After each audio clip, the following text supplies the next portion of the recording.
ایک علاقے میں ایک حکیم صاحب رہتے تھے، اور اس حکیم صاحب کا انداز یہ ہوتا تھا کہ جیسے ہی وہ اپنے دواخانہ جانے لگتے تو اپنی بیوی سے کہتے کہ آج کے دن تمہیں جو جو چیزیں درکار ہیں وہ ایک پرچے پر لکھ کر دے دو۔ اس کی اہلیہ وہ تمام چیزیں لکھ کر ان کو وہ چٹ تھما دیتے۔ وہ جاتے اور اپنے دواخانہ پر پہنچ کر جب وہ پرچہ سامنے رکھتے تو پھر ان کے سامنے ان کی قیمتوں کو لکھ دیتے، اور ٹوٹل کرنے کے بعد وہ یہ کہتے، یا اللہ میں ان اخراجات کی وجہ سے آج اس جگہ موجود ہوں، اور تیری عبادت چھوڑ کر ہی اس لیے آیا ہوں کہ میرے گھر کے یہ اخراجات پورے ہوں، اور جیسے ہی یہ میری ضرورت پوری ہوگی میں اپنے اس دکان کو بند کر کے دوبارہ تیری عبادت میں مشغول ہونے کے لیے چلا جاؤں گا۔ یہ معاملہ اس کا چلتا رہا۔ ایک دن تو عجیب ہی معاملہ ہوا کہ جب دواخانہ پہنچے، پرچے کو سامنے رکھا، چٹ کو دیکھتے جا رہے ہیں، کہیں دودھ اور چینی اور گھر کے دیگر ضروریات کا تذکرہ ہے، لیکن لکھتے لکھتے ان کی بیوی نے سب سے آخر میں لکھا کہ بیٹی کا جہیز کا سامان۔ یہ پڑھتے ہی وہ گویا کہ دن میں ہی انہیں تارے نظر آنے لگ گئے اور وہ کچھ کھو گئے کہ یہ کیسے ہوگا، لیکن سب قیمتوں کو وہ لکھتے لکھتے جب اس جملے پر پہنچے تو حکیم صاحب نے آگے تحریر کیا کہ یہ اللہ کے کام ہیں، اللہ ہی جانے۔ حکیم صاحب نے یہ جملہ لکھا اور دواخانہ پہ جو مریض موجود تھے ان کو دوائیاں دینا شروع کی۔ ابھی ایک دو آدمیوں سے فارغ ہوئے تھے کہ اچانک حکیم صاحب کے مطب کے سامنے ایک بڑی کار آ کر رکتی ہے، اور اس میں سے ایک سوٹ بوٹ، ایک خوبصورت لباس پہنے ہوا آدمی کار سے باہر نکلتا ہے اور وہ حکیم صاحب کے دواخانہ میں داخل ہو جاتا ہے۔ حکیم صاحب جیسے ہی اپنے مریضوں سے فارغ ہوئے تو اس کو کہنے لگے کہ بھائی اگر آپ کو دوا چاہیے تو میرے قریب آ جائیں، میں آپ کی نبض چیک کرتا ہوں، آپ کو دیکھ لیتا ہوں، اور اگر کسی اور مریض کے لیے چاہیے تو مجھے اس کے حالات بتائیں، کیفیت بتائیں۔ وہ آدمی کہنے لگا حکیم صاحب شاید آپ نے مجھے پہچانا نہیں ہے، اور آپ کیسے پہچان سکتے ہیں، 15-16 سال کا عرصہ گزر گیا ہے۔ حکیم صاحب کچھ حیران سے ہوئے کہ آخر کون سے یہ راز سے پردہ اٹھانے والے ہیں۔ وہ آدمی کہنے لگا آج سے 16 سال قبل آپ کی اسی دکان کے سامنے سے میرا گزر ہو رہا تھا، اور یہی دکان کے قریب ہی ہماری گاڑی کا ٹائر پنچر ہوا اور میں باہر دھوپ میں کھڑا تھا، آپ نے دیکھا تو آپ نے کہا کہ اندر آئیے، اسٹول پر بیٹھ جائیں۔ میں اندر آیا، میں نے آپ کو دیکھا، لوگوں کو دوائیاں دے کر آپ اب فارغ بیٹھے ہیں، ایک چھوٹی سی بچی آپ کے پاس کھڑی اور آپ سے کہہ رہی تھی بابا چلیے نا، بھوک لگی ہوئی ہے، چلیے گھر کو چلتے ہیں، آپ اسے کچھ ٹہلنے کا کہہ رہے تھے۔ میں نے سوچا میں ایسے ہی آپ کی دکان میں بیٹھا ہوں، چلو کوئی دوائی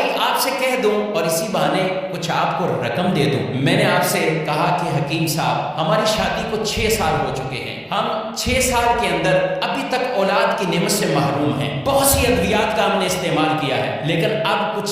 مایوسی سی ہو رہی ہے۔ آپ میری طرف متوجہ ہوئے اور آپ نے کہا بھائی اللہ کی رحمت سے نا امید نہیں ہونا چاہیے، اور دیکھو یہ دوائیاں جو کچھ بھی ہے جب اللہ چاہتا ہے تو ہی شفا ملتی ہے، جب اللہ کا حکم ہوتا ہے تو ہی ان دوائیوں کے اندر وہ اثر آتا ہے۔ آپ یہ باتیں بھی کرتے جا رہے تھے اور کچھ دوائیوں کی پڑیاں بھی آپ باندھتے جا رہے تھے۔ آپ کی گفتگو ختم ہوئی تو آپ نے مجھے 2 طرح کی دوائیاں میرے کھانے کے لیے، گھر والوں کے لیے دوائی دی، اور یہ دیتے ہوئے دعا بھی دی کہ اللہ نے چاہا تو اس میں اثر ہوگا اور آپ کو اللہ اولاد کی نعمت سے نوازے گا۔ میں نے کچھ پیسے نکالے، آپ سے پیسے پوچھے اور آپ کی طرف بڑھانے لگا تو آپ نے ایک جملہ کہا کہ نانا پیسے نہیں، آج کا کھاتا کلیئر ہو چکا ہے، آج کھاتا بند ہو چکا ہے۔ میں کچھ سمجھا نہیں۔ قریب ہی بیٹھے ایک آدمی نے کہا حکیم صاحب کی مراد یہ ہے کہ حکیم صاحب جب گھر سے آتے ہیں تو آتے ہی سامنے گھر کی ضروریات کی چٹ کو رکھتے ہیں، جتنے پیسوں کی ضرورت ہو تو پھر وہ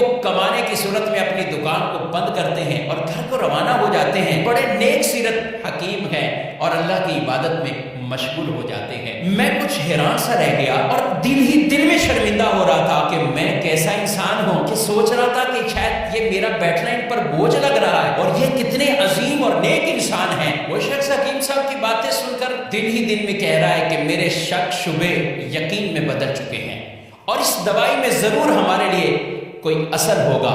اور اللہ پاک اپنی رحمت سے ہمیں اولاد بھی دے گا۔ گھر جاتے ہی اپنی اہلیہ سے، بیوی سے وہ آدمی پوری کہانی کو بیان کرتا ہے۔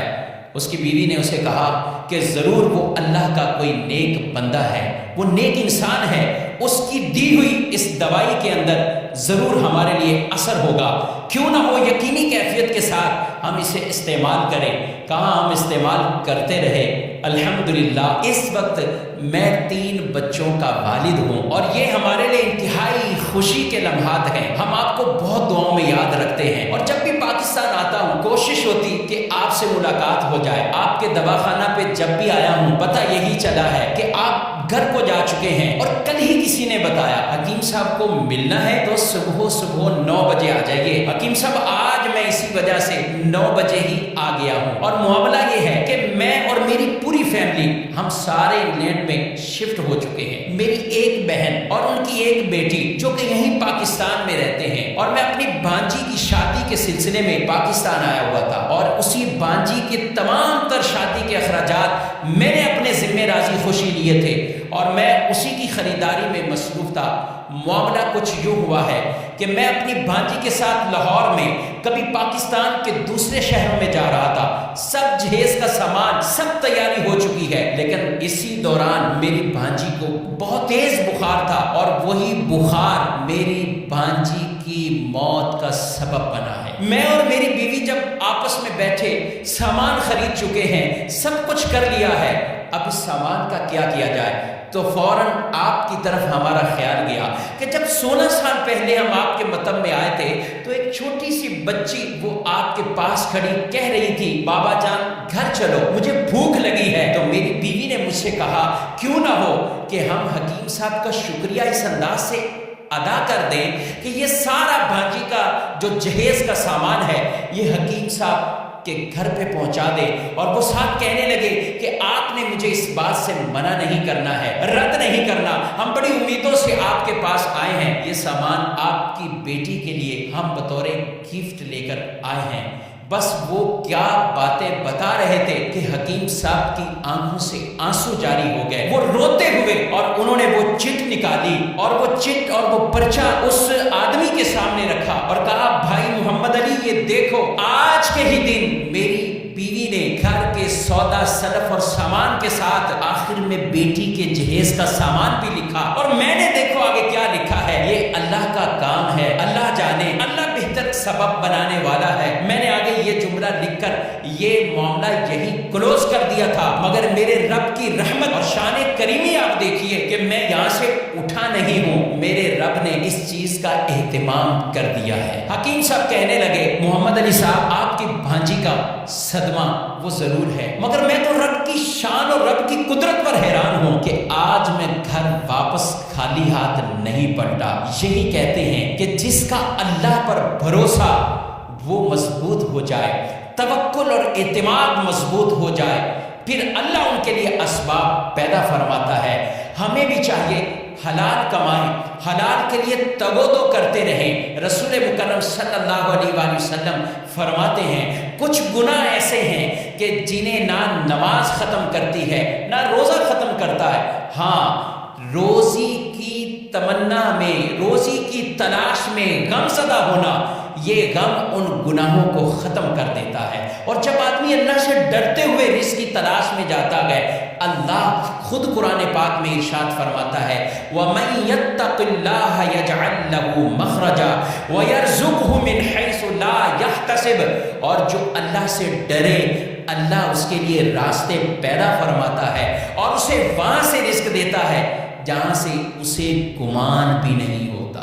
اللہ رب العالمین ہم سب کو ایسا توکل، ایسا بھروسہ اختیار کرنے کی توفیق عطا فرمائے۔